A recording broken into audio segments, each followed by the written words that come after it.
देखिए हर खबर यहीं पर। सब्सक्राइब कीजिए TV9 भारतवर्ष। और इस वक्त एक अहम खबर आ रही है, इसकी जानकारी आपको दे दे।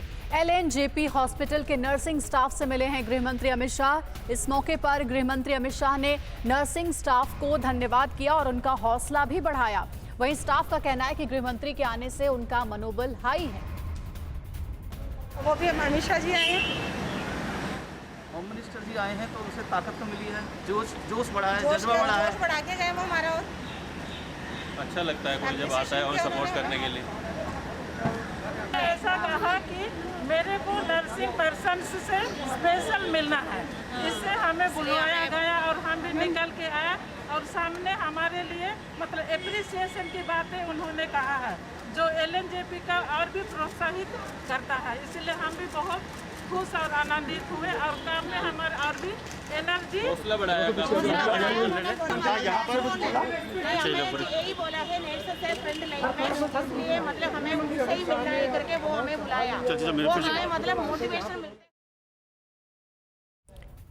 तो हमने आपको बातचीत सुनवाई दिल्ली के LNJP हॉस्पिटल के नर्सिंग स्टाफ की, जो ये कह रहे थे कि गृह मंत्री अमित शाह जब उनसे मुलाकात करने के लिए आए और उनका हौसला बढ़ाया, ये सुनकर उन्हें बहुत अच्छा लगा। दो तस्वीरें आप देख रहे हैं। एक तस्वीर है जब गृह मंत्री अमित शाह LNJP हॉस्पिटल दौरा करने के लिए पहुंचे थे, जायजा लेने के लिए पहुंचे थे, और दूसरी तस्वीर में नर्सिंग स्टाफ हैं जो ये बता रहे थे कि आखिर गृह मंत्री अमित शाह ने उनसे क्या बातचीत की। LNJP हॉस्पिटल में PM केयर फंड से वेंटिलेटर भी आने की जानकारी गृह मंत्री की ओर से दी गई है।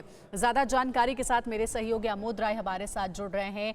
आमोद राय, किस तरीके की बातचीत हुई नर्सिंग स्टाफ के साथ गृह मंत्री अमित शाह की, और LNJP हॉस्पिटल के लिए और किस तरीके की व्यवस्था की जाएगी जिससे कि कोरोना से अच्छे तरीके से लड़ा जाए, पेशेंट ठीक हो पाए? देखिए, साफ तौर पे गृह मंत्री ने जो संदेश दिया है वो बहुत ही सकारात्मक संदेश है।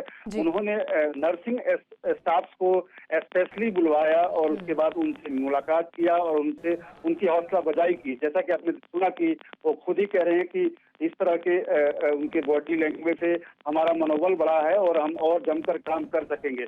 अमित शाह ने 3 फैसले लिए। गृह मंत्री ने आज 3 फैसले अहम लिए हैं LNJP में।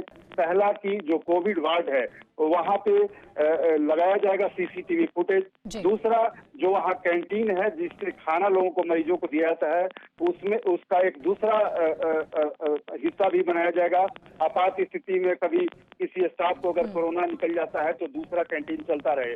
तीसरा, उन्होंने कहा है कि जो डॉक्टर और नर्सिंग स्टाफ इसमें दिन रात 24 घंटा लगे हुए सेवा के काम में, उनके साइकोलॉजिकल मनोबल को मजबूत रखने के लिए उनका टेस्ट और काउंसलिंग। बिल्कुल आमोद, 3 महत्वपूर्ण फैसले गृह मंत्री शाह की ओर से लिए गए। हमारे साथ आप जुड़े रहिएगा। इस बीच एक और अहम खबर है।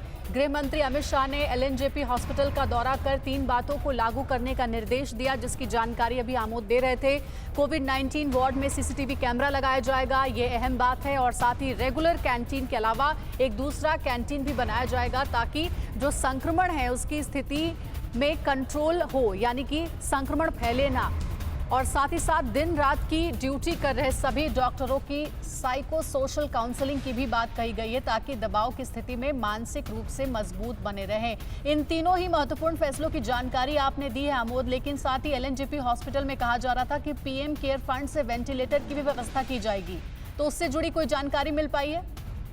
देखिए, PM केयर फंड का उपयोग करके न सिर्फ LNJP बल्कि पूरे देश में तकरीबन 50,000 वेंटिलेटर लगाए जाएंगे। अगले कुछ दिनों में लगाए जाने का सिलसिला शुरू हो चुका है और PM केयर फंड के जरिए ही वेंटिलेटर्स लगाए जा रहे हैं। तो खास तौर पे जो लोग PM केयर फंड का हिसाब मांग रहे थे उनको, उनके लिए एक तरह से ये आईना है कि किस तरह से PM केयर फंड का उपयोग। बिल्कुल आमोद, तो कोरोना से लड़ने के लिए जो भी सुविधाएं दी जानी चाहिए उस पर केंद्र सरकार का पूरा जोर है, और इसी के तहत LNJP हॉस्पिटल का दौरा करने के लिए पहुंचे थे केंद्रीय गृह मंत्री अमित शाह। शुक्रिया आपका आमोद पूरी जानकारी देने के लिए। TV9 network, 6 languages, Hindi, English, Telugu, Kannada, Marathi and Gujarati.